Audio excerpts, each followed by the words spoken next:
Hey, what's up guys, Matt here with my review of the iPhone 5S. Now this has only been out for a little bit over a week, and it's already one of the most popular phones of 2013, which is to be expected. It is an iPhone after all. With the iPhone, Apple usually does a tick-tock release cycle, which means one year it's a whole new design, new phone, and the next year it's just a minor spec bump, and that's what the iPhone 5S is. When it comes to design, the iPhone 5S looks pretty much the same as the iPhone 5, but that's not really a bad thing. It's widely regarded as one of the best designed phones on the market. Of course, that is personal preference, but if you like the way the iPhone looks, you're gonna love the way the iPhone 5S looks. One thing that has changed is that it does come in a few different colors. So we have the same silver one that we had on the 5, but now they added a space gray, which is actually the one I have, and a gold, which is more of a champagne gold rather than a bright in-your-face gold. One of the main features of the S upgrades is the new processor, and here we have the new A7 chip. This is a brand new dual-core processor that basically doubles the performance of the iPhone 5. In terms of real-world use, there's not too much of a difference right now, but the performance capabilities of this processor are pretty big, and I can see that in the coming months there's going to be some pretty cool things done with this. The processor is also now 64-bit, which again doesn't really mean too much right now, but this means that in the future there's a lot more capabilities that can be opened and the possibilities are going to be that much bigger. Inside we also have 1GB of RAM and the performance is overall great. Apple claims that this is 2 times faster than the iPhone 5, and I have to say that that's not exactly true. It feels pretty much the same as the iPhone 5 did, but opening apps and stuff like that does go a little bit faster. But again, the possibilities of using that processor are there, and I think in the coming months we're going to see some pretty cool things with it. Now there's also a second processor in the phone called the N7 Motion Co-Processor, and basically what this does is measure your motion for things like driving, walking, or anything like that. So it's going to know when you're doing those different activities. Different apps can use that processor. Basically, it saves battery and it also has more possibilities for things you can do with it. So for instance, one thing is that when you get in your car and go for a drive, your iPhone knows that you're driving, so it's not going to pop up any messages like connect to the nearest Wi-Fi because it knows you're driving and you're not going to be at that point for very much longer, so it's not even going to ask you. It's things like that that are going to make the user experience better, and again, in the future, there's a lot of possibilities that can be used with this. The battery life was also improved from the iPhone 5. It's nothing major, but I did get around 1 to 2 more hours than I did with my iPhone 5. I've usually been able to go for a full day with the iPhone, but now I have at least 20% more than I usually did, which is great. The battery could definitely be a lot better, but right now it's a pretty solid performer. One of the only aesthetic changes on the iPhone 5S is up front at the home button. Now we have the new Touch ID fingerprint scanner, which you can use to unlock your device and purchase things from the iTunes or App Store. All you have to do is set up your fingerprint through a few different steps, just basically scanning it over and over until it remembers it. You can store up to 5 different fingerprints officially, so that's going to be basically all you need for opening your device. This isn't really a feature that you need to have or even want to have, but once you have it, it's kind of hard to go back. Another one of the new features on the iPhone 5S is the new camera. It's still an 8-megapixel sensor, but it now is a bigger sensor with bigger pixels.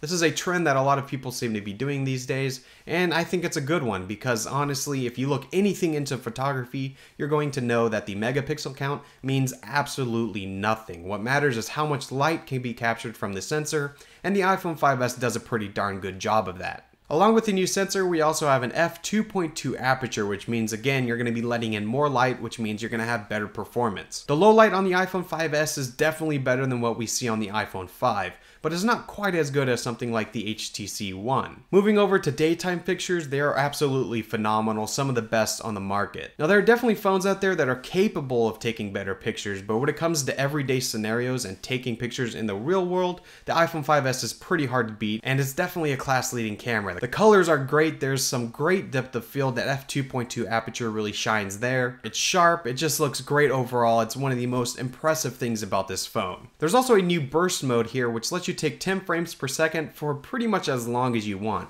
I kept going up to 300 and stopped just because I didn't need that many pictures on my device. If you don't want to keep or sort all those pictures, the iPhone does pick the best one, the sharpest one, and it suggests that to you so you can keep just that one if you take a sequence of photos. Another addition is the new True Tone Flash. This takes 2 color temperatures of flash, mixes them together to give you a more natural look when you're using the flash. Now I'm not a huge fan of using the built-in flash on any camera, but if you're going to use one on a phone, True Tone is the way to go. The colors look a lot more natural, it's a lot more even, and overall it just looks like a better picture than what you get with the old flash. I still wouldn't recommend using the flash if you can avoid it, but if you need to, True Tone is great. On the video side of things, we still have full 1080p recording, which again looks incredible. It's some of the best I've ever seen come off a phone. The image stabilization is pretty good, the colors are great, and the sharpness is there, which is awesome. We also have a new feature in the video mode, which is 120 frames per second at 720p. This means you're getting real, true slow motion that is pretty fun to play around with. There are a ton of videos online, including one that I've made, showing off this new feature, and it's really fun to play with.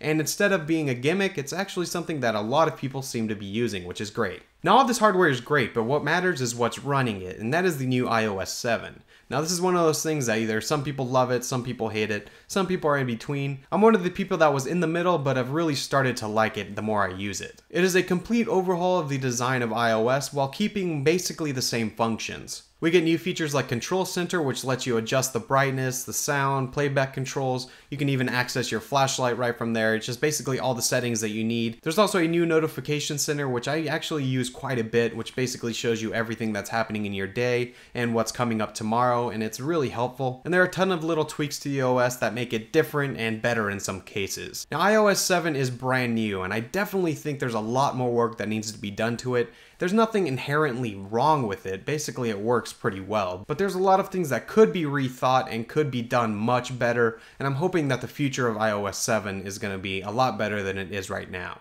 And that is the iPhone 5S. There's nothing really crazy here, it's pretty much what you would expect from an S update, but it is a good update. Now, who should update to this phone? Well, I have to say, if you have an iPhone 5, I would wait unless you have the money and really want it. But if you have an iPhone 4 or 4S, definitely go out and get it. You're gonna enjoy it a lot. It's gonna be a lot better experience than what you get on the iPhone 4. This isn't a mandatory upgrade. It's not something that I can't live without, but some of the features like the new camera and the Touch ID have really been an improvement and are something that I enjoy using on an everyday basis, and have really made my smartphone experience that much better, which I like. There are a lot of things here that can be improved, like using the processor to its fullest capabilities, or iOS 7, just things in there that need to be tweaked, but I'm hoping that in the future that will happen, and it's going to make justifying the iPhone 5S that much easier. Overall, it's a joy to use, and if you're in the market for a new phone, I definitely give this one a look. So basically, the moral of the story here is that this is an iPhone, and if you like the iPhone, you're gonna love the 5S. Anyways, that's my review of the iPhone 5S. I hope you enjoyed. If you did, make sure you guys give it a thumbs up, and if you want to see more of my content, hit subscribe so you can see when it's uploaded. Like I said, I'm Matt, and I'll see you guys in my next video. See ya.